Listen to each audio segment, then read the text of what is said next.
Ngayong araw nga mga kaprobinsyano, eto't biglaan nga yung pagpunta ng aking kumpare. Daladala nga itong isang kambing na kung saan nga paluluto din niya sa atin ngayong araw. Mabuti na nga lang at nag-uulan ngayon at walang pasok si Amahing Super Mario. Kaya ito at on the go nga siya na ating makakatulong. Kaya nga pala biglaang nagpaluto yung aking kumpare. Kaarawan pala ngayon ng kanyang bunsong kapatid. Biglaan nga lang din talaga ito at wala talaga silang planong maghanda. Dahil nung mga nakakaraang araw nga meron silang pinagdaan ng pagsubok. Kaya ito't pagdating nga namin ng bahay ni Amahing Super Mario agad-agad na naming inasikaso. Sa mga oras nga na ito mga kaprobinsyano, bandang alas 3 na kaming nag-umpisa. Kaso nga lang mahirap ding magagalaw dito sa amin kapag ganitong tag-ulan. Gawa ng maputik nga din dito sa aming lugar. Kaya dito nga lang kami pumuesto ni Amahing Super Mario sa dati naming kusina. Ito ang kambing na dala ng aking kumpare mga kaprobinsyano, may kalakihan at kabigatan. Kaya panigurado nga masosolve dito yung mga magiging bisita. Ito nga palang kambing na ito mga kaprobinsyano gagawin lang pang pulutan. At tapatahin nga lang din yung pinagagawa sa akin. Siyempre pagdating sa kambing number 1 dyan yung papaitan na paniguradong hindi mawawala dahil yan ang kauna-unahang hinahanap ng mga tanggero. At bago nga namin dalhin sa aking kumpare mga kaprobinsyano, nilinis na nga namin yung kambing hanggang sa laman loob nito. Parang sa ganun pagdating sa kanila chachap-chapin na lang at lulutuin dahil doon na nga rin kami pinagluluto. At kung dito ko pa kasi lulutuin baka mapamahal pa siya ng talent fee.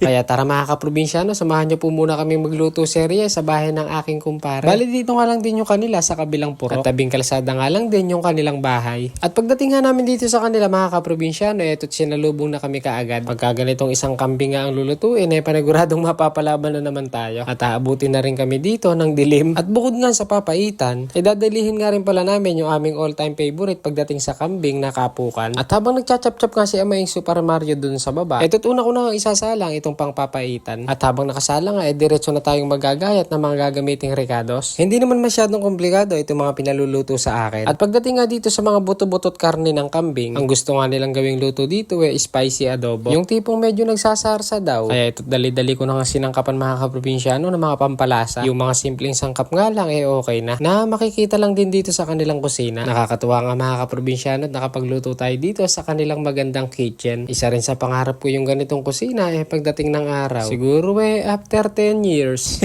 Pero iba pa rin mga kaprobinsyano yung ambience doon sa bukid. At habang naghihiwa nga kami ng mga recados, ito tumulong na nga rin mag-ihaw itong birthday boy. Iniihaw pa nga lang itong aming pangkapukan. Ito tumahalimuyak na ang amoy. At para mabilis nga ating pagluluto mga kaprobinsyano, ito dito na nga natin isinalang sa pressure cooker. Para sa ganoon 15 minutos lang goods na. At ilang minuto nga lang nagdatingan na rin yung ilan sa mga bisita ng aking kumpare. Halos mga kamag-anak at mga pininsan nga lang din nila yung mga bisita. Pero syempre meron ding ilang mga kaibigan. At nung mapalambutan ko na nga buto-buto at karne ng kambing, ito diretso na nga natin iginisa dito sa kawali. Dito na kasi natin ipapainan lang luto mga kaprobinsyano at titimplahan ng karagdagan pang sangkap. Mabuti na nga lang din mga kaprobinsyano, tinulungan na rin tayong maggayat-gayat ng ibang mga bisita. At habang nagluluto nga dito sa kusina, tinagayan na nga rin tayo nang uminit daw yung ating karburador. Sa mga oras nga na ito mga kaprobinsyano, malapit-lapit ng maluto itong ating adobong kambing. Kaya ito nga tinikman na ng aking kumpare.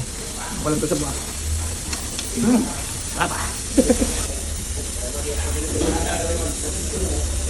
Ano? Lambot. Ayun, at dahil nailuto na nga natin yung isang putahe, tagay-tagay muna pag may time. Ayun, napagluto nga pala tayo mga kaprobinsyano dito sa aking kumpare. Ang birthday nga po pala ni Paring Don. Ayan, shout out. Ayun na. Tagay po kayo. Ayun, tagay po.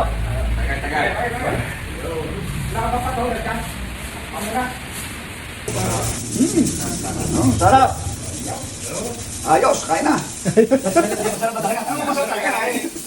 Pakasarap. Mabuti na nga lang at ginanahan itong uncle nila. At dahil natapos na nga gayatin itong pangkapukan, umpisa na nga rin nating timplahan yan mga kaprobinsyano. Sa mga matatagal na nga rin nating followers dyan, panigurado nga kabisado na yung timplada ng ating kapukan. Mga simpleng sangkap lang din mga kaprobinsyano na madaling mahanap dyan sa ating mga kusina. Bukod sa kalamansi nga mga kaprobinsyano, pwede nyo rin itong haluan ng suka. Mas mainam nga dito mga kaprobinsyano yung sukang Artem. The best nga rin ang kalalabasan ng lasa mga kaprobinsyano. Ihinalo na nga rin pala namin dito yung bayag ng kambing. Kaya panigurado na naman nga nito mamaya, maganda na naman ang tayo ni Junior.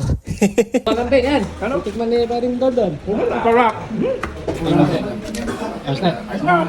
At tungkol sa kay ating kapukan, eto sinunod ko naman mga kaprobinsyano yung pangpapaitan. Sasangkutsayin lang naman natin ng mabuti yan sa bawang sibuyas at luya. Siyempre, sasabihin na rin natin sa gisa itong takla ng kambing na siyang trademark ng ating papaitan. Kapag hindi ka kasi nakapaglagay niyan dito sa amin, talagang masasabi mo na may kulang. Pagkalipas nga lang ng ilang minuto yan, natiwas na pala itong ating kapukan. Mapamerienda, ulam o pulutan kasi mga kaprobinsyano laban itong ating kapukan. Nakakatuwa nga lang din sa isang banda mga kaprobinsyano na naaanyayahan tayong magluto sa ibang bahay. Sa akin naman mga kaprobinsyano, makita ko lang sa kanilang mukha na sila'y nasarapan sa aking niluto at talaga nga namang sila'y nabusog, parang na rin nabayaran yung aking pagod. Isinabay ko na nga rin pala dyang isa lang mga kaprobinsyano yung sinampalukang ulo at paa ng kambing. Para na sa ganun nga sumabay na rin maluto yung sinampalukan. Yun nga yung tinatawag na one set na paa at ulo. At kung may luto na nga natin lahat mga kaprobinsyano, kanya-kanyang sandok na yung mga person. Sa mga oras nga na yan mga kaprobinsyano, muntik na mabitin yung papaitan.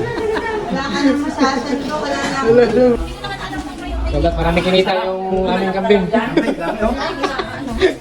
O paano mga kaprobinsyano, hanggang dito na lang po muna yung ating video. Sa wakas ay natapos din yung ating luto serye. Maraming salamat po sa inyong panonood. Kung nagustuhan nyo nga po yung ating video, pa-like and share naman. Hanggang sa muli. Bye-bye!